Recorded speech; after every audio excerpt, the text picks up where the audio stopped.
Dalam rangka pengamanan MTQ ke-30 tingkat provinsi di Musi Banyuasin, Polres Muba menurunkan sekitar 140 personil, baik berseragam maupun berpakaian bebas, yang menyebar di setiap kegiatan MTQ untuk mengantisipasi terjadinya hal yang tidak diinginkan.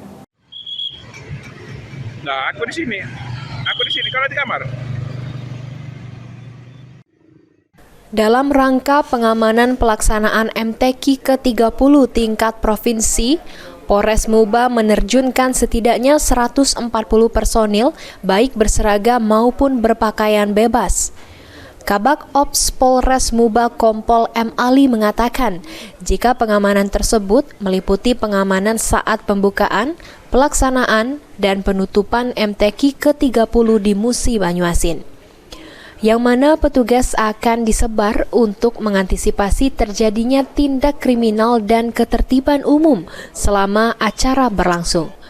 Ia juga menghimbau agar masyarakat tetap menjaga ketertiban umum selama mengikuti dan menyaksikan kegiatan MTQ ke-30 tingkat provinsi di Kabupaten Muba.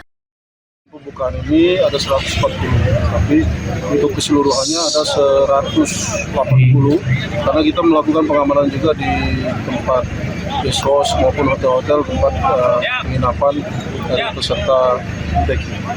Ya, kalau untuk kita sama-sama ketahui, untuk kegiatan ini kan kegiatan ibadah. Mungkin yang kita amankan kalau untuk kegiatannya itu ada sifatnya internal pengamanan dan juga sifatnya ibadah. Tapi di luar itu, di ring itu kita waspadai. Mungkin ada curanmor, karena ini kegiatan sifatnya umum. Ruzi Iskandar, PAL TV. Ya.